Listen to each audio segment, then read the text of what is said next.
7 days. 7 disasters. 7 times the earth tried to kill us during the most sacred week of the year. This isn't fiction. This isn't prophecy. This is history assembled from the darkest Christmas weeks humanity has ever survived. Welcome to Shadow Fact. And today, we're counting down something that will change how you see the holiday season forever. By the time we reach number 7, you'll understand why some scientists refuse to take Christmas vacations. Ready? Till then, hit that subscribe button and be our family. Let's begin with Day 1. The day the sky explodes. Day 1. December 19th. The cosmic lottery begins. 2018, December 18th, 11:48 a.m. A rock the size of a house exploded over the Bering Sea. 173 kilotons, 10 times Hiroshima. The third largest impact event in modern history, and almost nobody noticed. Why? Location. Pure. Dumb. Luck. But let me show you what almost happened. If that meteor had arrived just 3 minutes earlier in Earth's rotation, it would have detonated over Norway. 3 minutes later. Alaska. The shock wave alone would have shattered every window in a 100-kilometer radius. In December. In Alaska. Death by 1,000 cuts of frozen glass. Here's what NASA doesn't advertise: December is meteor season. The Geminids peak on December 14th. That's 120 visible meteors per hour. Beautiful, right? But hidden in that stream of dust are bigger rocks. Much bigger. Every December, Earth gains 15,000 tons of cosmic material. Most burns up harmlessly. Most. But statistical models show we're hit by a 10-meter object every decade. A 25-meter object every century. When was the last 25-meter impact? 1908, Tunguska. We're overdue by 16 years. February 15, 2013, Chelyabinsk, Russia showed us what a small meteor can do. That was just 20 meters wide. It injured 1,500 people, damaged 7,200 buildings. Now imagine that happening on Christmas Eve, when everyone's gathered near windows to watch for Santa. But here's what keeps me awake: Apophis. December 21st, 2029, 8 days before Christmas, this 370-meter monster makes its first close approach. We say it'll miss. Our calculations say 31,000 kilometers clearance. But calculations have been wrong before. And if we're off by just 0.001%, 370 meters hitting at Christmas would vaporize a city instantly. The firestorm would extend 100 kilometers. The death toll. Millions in seconds. Tens of millions in minutes. The universe's ultimate. 2. Earthquakes. When the ground betrays US Day 2, December 20th, the Earth's crust doesn't sleep. Let me tell you about the Christmas earthquake nobody talks about. December 20th, 1999, Macau, a 5.8 magnitude quake that shouldn't have happened. Macau isn't on a fault line. It's not in a seismic zone. But the Earth cracked anyway.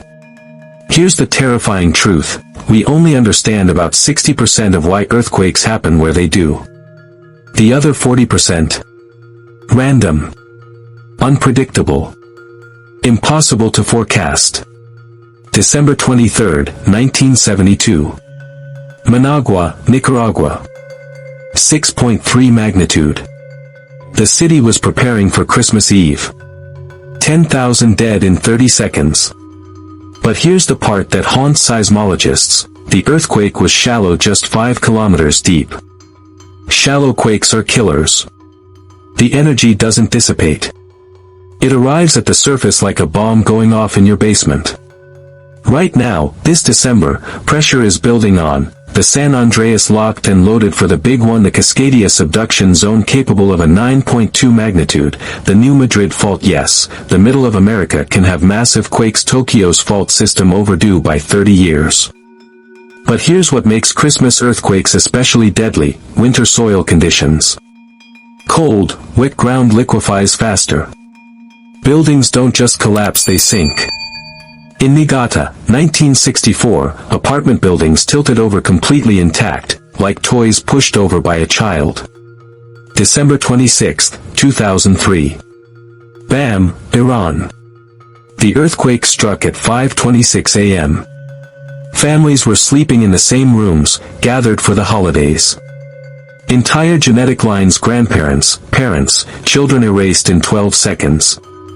We can predict meteor trajectories centuries in advance. We can forecast hurricanes days out. But earthquakes? The best warning system we have gives us 10 seconds. Maybe. Your phone buzzes. You have 10 seconds. What do you save? Who do you save? 10. 9. 8. 3. Tsunamis, the ocean's revenge narrator, Day 3. December 21st. The ocean breathes in before it screams. Everyone knows about the Boxing Day tsunami, 2004. But let me tell you what the documentaries leave out, the warning signs that nobody understood. Elephants in Thailand started screaming and running for high ground. 6 a.m., dogs refused to go outdoors for walks. 7 a.m., the ocean started making a sound, described by survivors as, like a freight train made of water. 7:58 a.m., the earth cracked. The seafloor jumped 15 meters vertically. Imagine your living room floor suddenly becoming your ceiling. Now imagine that happening to an area the size of California. Underwater. The wave that resulted wasn't a wave, it was the entire ocean standing up. It traveled at 800 kilometers per hour. By the time you see a tsunami, you have maybe 4 minutes to reach high ground. In December, with tourists unfamiliar with the area, with families slowed by children and elderly, with beaches packed for the holidays. 230,000 dead. But here's the number that haunts me: 0 minutes of warning for most victims. 0 tsunami warning systems in the Indian Ocean in 2004. 0 chance for the children playing with their Christmas toys on the beach. But we haven't learned. Right now, this December, the Caribbean has a 10% chance of a major tsunami this decade. The Mediterranean, yes, the Mediterranean is overdue for a tsunami. The U.S. East Coast could face a tsunami from the Canary Islands collapse. La Palma, Canary Islands. A volcano with a crack running through it. When not if when it collapses, it could send a 100-foot tsunami toward the Americas. Travel time to Florida. 8 hours. Imagine waking up Christmas morning to emergency alerts. Tsunami warning, evacuate immediately. Time to impact, 6 hours. Japan built vertical evacuation towers, concrete structures designed to rise above tsunami waves. They look like monuments to paranoia until you need them. Then they look like salvation. How many does your coastal city have? Probably 0. The ocean remembers everything. Every earthquake, every landslide, every volcanic collapse. And sometimes, during the season of giving, it gives it all back. 4. Volcanic eruptions, mountains of fire narrator, Day 4. December 22nd. The mountains wake up hungry. 1989, December 14th, Redoubt Volcano, Alaska. It started with what locals called Christmas lights, a red glow on the mountain. Pretty. Festive, even. 7 days later, it exploded with enough force to shoot ash 45,000 feet high. A Boeing 747 flew into that ash cloud. All 4 engines died. For 5 minutes, 231 people fell from the sky in total silence. They restarted the engines at 6,000 feet. Christmas miracle. Or warning. Here's what makes December volcanic eruptions especially catastrophic: snow. Ice.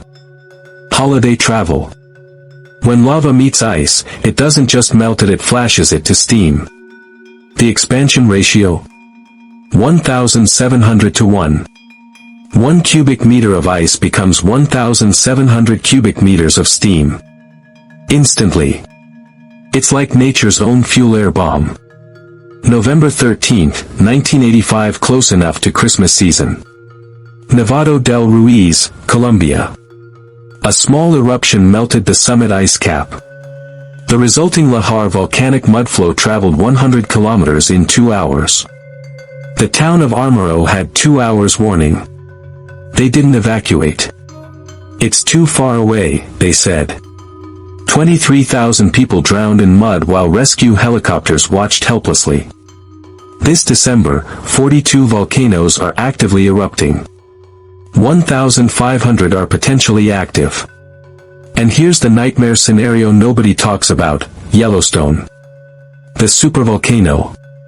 It erupts every 600,000 to 700,000 years. Last eruption: 640,000 years ago. If it erupts during Christmas week, day 1, everything within 100 kilometers is instantly vaporized. Day 2, ash reaches the east coast. Day 3, global temperatures drop 10 degrees. Day 4, worldwide agricultural collapse. Day 5, no more Christmas. Ever. Think I'm exaggerating? 1783, Loki, Iceland. A single volcanic eruption killed 25% of Iceland's population, caused famine in Egypt, froze the Mississippi River at New Orleans, and may have triggered the French Revolution. That was just a normal volcano. Not a supervolcano. Right now, magma is moving under 12 major volcanoes. Pressure is building. Scientists are watching. But predicting eruptions is like predicting when a balloon will pop while you're inflating it. You know it's coming. You just don't know when. 5. Superstorms, when the sky attacks, 9 to 10 o'clock. Day 5.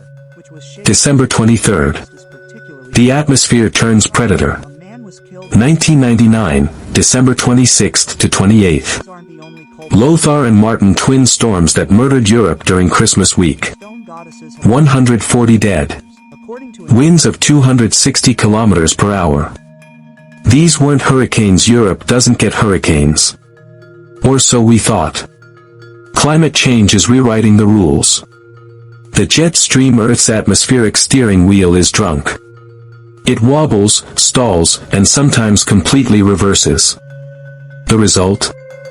December hurricanes. Christmas tornadoes. Winter storms with lightning.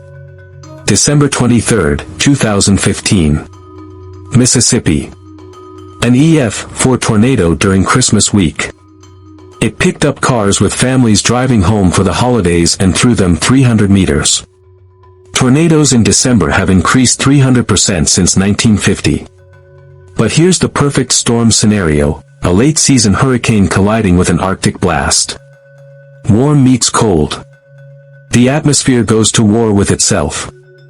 Hurricane Sandy, 2012, showed us a preview, and that was in October. Now imagine that energy, that destruction, but with ice. With snow. With millions traveling for Christmas, the death blow isn't wind or flooding, it's infrastructure collapse. Power grids fail in cascade. No heat in December means pipes freeze and burst. No water, no sewage, no communication. Society unravels in 72 hours. June 29, 2012, the super derecho taught us something terrifying. A wall of storms can form from nothing in under an hour and travel 1,000 kilometers at highway speeds. We had 15 minutes warning. 4 million lost power. In summer. In December. That's not a disaster. That's mass casualty. Tsunami warning, evacuate immediately. Time to impact, 6 hours. Japan built vertical evacuation towers, concrete structures designed to rise above tsunami waves. They look like monuments to paranoia until you need them. Then they look like salvation. How many does your coastal city have? Probably 0. The ocean remembers everything. Every earthquake, every landslide, every volcanic collapse. And sometimes, during the season of giving, it gives it all back. The 7 seals of science, 12 to 1300 hours, 7 days. 7 disasters. 7 ways the universe reminds us that our survival is not guaranteed. This Christmas week, while you're hanging stockings and wrapping presents, remember, a meteor is passing within lunar distance, 3 major fault lines are overdue for rupture, 42 volcanoes are actively erupting, the sun is waking up from solar minimum, the jet stream is destabilizing, unknown viruses are mutating in unknown hosts, our cosmic shields are weakening. Am I trying to ruin your Christmas? Reports. No. Overhead. I'm trying to save your next one. Field nearby. Make an emergency kit. Learn your evacuation routes. Download offline maps. Keep cash on hand. Have a communication plan that doesn't require cell towers. Because here's the truth, disasters don't create character, they reveal it. See where the lightning. And humanity's character, revealed through countless catastrophes, is this: we survive. We adapt. We help each other. The universe has been trying to kill us for 300,000 years of human existence. It has failed every single time. So this Christmas, when you look up at the stars, remember, yes, they could fall. Yes, the ground could explode. But also remember, we're still here. Still celebrating. Still gathering with those we love despite the chaos swirling around our tiny blue marble. The universe doesn't care about Christmas. But we do. And that defiance, that insistence on joy in the face of cosmic indifference, that's the most human thing of all. 7 disasters. 7 warnings. 7 reasons to hold your loved ones closer this season. Because tomorrow is never promised. But today. And we're still here. Stay curious. Stay prepared. Stay alive. Subscribe for more Cosmic Reality Check.